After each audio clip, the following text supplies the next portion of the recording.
अवैध मस्जिद या मदरसों या फिर अन्य धार्मिक स्थलों पर बुलडोजर गरजने की खबरें तो आपने खूब सुनी होंगी, लेकिन सहारनपुर में एक निर्माणाधीन मस्जिद पर ही बुलडोजर चल गया। बुलडोजर चला तो चला, अब पूरे मामले पर सियासी पारा भी हाई हो चला है। क्या है पूरा मामला, चलिए आपको बताते हैं। दरअसल मामला सहारनपुर के थाना चिलकाना क्षेत्र के अंतर्गत भोजपुर तगा गांव का है। यहाँ 3 भाई मिलकर अपनी निजी जमीन पर मस्जिद का निर्माण कर रहे थे, लेकिन उन्हें निजी जमीन पर धार्मिक स्थल बनाने की परमिशन नहीं मिली। ऐसे में 7 मई को उन्हें बिना अनुमति धार्मिक स्थल निर्माण करने पर नोटिस भी जारी किया गया था, जिसके जवाब में उन्होंने निर्माण को रोकने की सहमति दी थी। बावजूद इसके वो गुपचुप तरीके से लिंटर डालने की तैयारी में लगे हुए थे।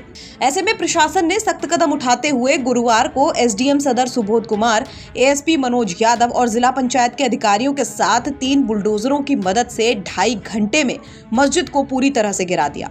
वहीं कानून व्यवस्था को बनाए रखने के लिए गांव में आरएएफ, पीएसी और स्थानीय थानों के पुलिस बल को भी तैनात कर दिया गया। अधिकारियों ने स्पष्ट किया कि बिना परमिशन के धार्मिक स्थल निर्माण को मंजूरी नहीं दी जा सकती और कानून का उल्लंघन करने पर कठोर कार्रवाई की जाएगी। ग्राम भोजपुर तगा, थाना क्षेत्र चिलकाना, तहसील सदर के अंतर्गत एक ये अवैध निर्माण किया जा रहा था, जिसकी न तो वैध अनुमति प्राप्त की गई थी और न ही जिला पंचायत के द्वारा इसका नक्शा स्वीकृत कराया गया था। तो उसी क्रम में जिला पंचायत सहारनपुर के द्वारा इनको नोटिस सर्व किया गया था कि अपनी वैध अनुमतियां प्राप्त कर लें और इसका नक्शा पास कर लें, परंतु उसके बाद भी इनके द्वारा वो अनुमतियां प्राप्त नहीं की गई हैं। तो आज ध्वस्तीकरण कार्रवाई जिला पंचायत सहारनपुर के द्वारा की जा रही है। निर्माण हो चुका था, ज्यादा निर्माण नहीं था, मुश्किल से भी 40% निर्माण था, जिसको हटाया गया। तो जगह सरकारी के गांव के लोगों ये व्यक्तिगत जमीन थी और क्योंकि कोई भी निर्माण है उसकी वैध अनुमति प्राप्त करना आवश्यक है, तो उसी क्रम में मस्जिद का निर्माण किया जा रहा था। ये निर्माण किया जा रहा था, इसकी अनुमति प्राप्त नहीं की गई थी, उसी को हालांकि जिस दिन निर्माणाधीन मस्जिद का ध्वस्तीकरण किया गया उस दिन तो इलाके में शांति बनी रही, पर अब इस पूरे मुद्दे को लेकर कांग्रेस सांसद इमरान मसूद कूद पड़े हैं। उन्होंने मस्जिद की ध्वस्तीकरण की कार्रवाई को लेकर कहा कि मुझे नहीं समझ में आता कि वैध और अवैध की परिभाषा क्या है। रिलीजियस एंडोर्मेंट एक्ट के अंदर अगर किसी जगह पर आपने गलत जगह मस्जिद बना रखी हो तब तो आप है। जो 3 लोग हैं जिनके नाम वो ज़मीन है, वो अपनी ज़मीन के ऊपर अपनी मस्जिद बना रहे हैं। उन्होंने अपनी मस्जिद बनाने के लिए किया, तो उसके लिए परमिशन के लिए आपको सूचना देनी, उन्होंने सूचना दे दी। तो रिलीजियस एंडोर्मेंट एक्ट में तो परमिशन, उसके बाद भी अगर आपने कहा कि साहब मस्जिद बन गई, वहाँ अपनी ज़मीन पर बन गई, आपने कहा इसका नक्शा बताइए, गाँव के अंदर नक्शा कहाँ से आता है।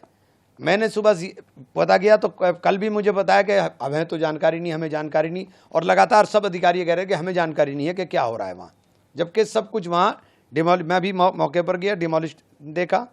मैंने एमए साहब को टेलीफोन किया, जो जिस डिपार्टमेंट का बताया गया जिला पंचायत का, मैंने उनके अधिकारी को फ़ोन किया। मैंने कहा आप ये बताइए आपने डिमोलिशन का ऑर्डर किया कि हमने डिमोलिशन का ऑर्डर नहीं किया। तो आपने डिमोलिशन का ऑर्डर नहीं किया, डिमोलिश कैसे हो गया? मस्जिद तो डिमोलिश कर दिया आपने, अगर आपने डिमोलिशन का ऑर्डर नहीं किया। और आपने जो नोटिस सर्व किया, हमने नोटिस किया, तो आपने जो नोटिस सर्व किया उस नोटिस की आपने सुनवाई की। ये सुप्रीम कोर्ट ने एक गाइडलाइन जारी की डिमोलिशन के लिए, और इसके अंदर हर चीज़ को उन्होंने साफ साफ लिखा कि आप 15 दिन का नोटिस देंगे, नोटिस के ऊपर सुनवाई करेंगे, उस सुनवाई को आप उसकी प्रोसीडिंग को बाकायदा दर्ज करेंगे और दर्ज करने के बाद उसको पोर्टल पर चढ़ाएंगे और उसके बाद डीएम को इन्फॉर्मेशन देंगे, फिर डिमोलिशन का ऑर्डर देंगे। तो किसी भी प्रक्रिया का पालन नहीं किया, कहीं से कहीं तक भी। सबसे पहली बात तो अवैध कैसे थी, यही गलत है। और अगर ये अवैध भी आपने माना तो आपने किसी भी प्रक्रिया का पालन नहीं किया, आपने जाकर के सीधा मस्जिद को बुलडोज कर दिया। एक भी आदमी वहाँ विरोध के लिए नहीं गया, क्योंकि हम कानून के दायरे में रहकर लड़ाई लड़ेंगे। क्या हो रहा है कि वहाँ जाते विरोध होता, गोली चलती और गोली सीधे छाती पर लगती। तो हमने तो, मुझे जितने फ़ोन करा मैंने सबको कहा कि आप कोई वहाँ मत जाइएगा, जो भी बात होगी कानून के दायरे में रहकर कानून की तरह बात होगी। सुप्रीम कोर्ट में जाएंगे, सुप्रीम कोर्ट की गाइडलाइन को सीधे वायलेट किया है। तो इमरान मसूद ने इस पूरी कार्रवाई को पक्षपातपूर्ण बताया है। साथ ही उन्होंने ध्वस्तीकरण की प्रक्रिया पर भी बड़े सवाल खड़े कर दिए हैं। बहरहाल मामले पर आगे प्रशासन की तरफ से क्या कुछ कदम उठाया जाता है, देखने वाली बात होगी। सहारनपुर से राहुल कुमार की रिपोर्ट, यूपी तक।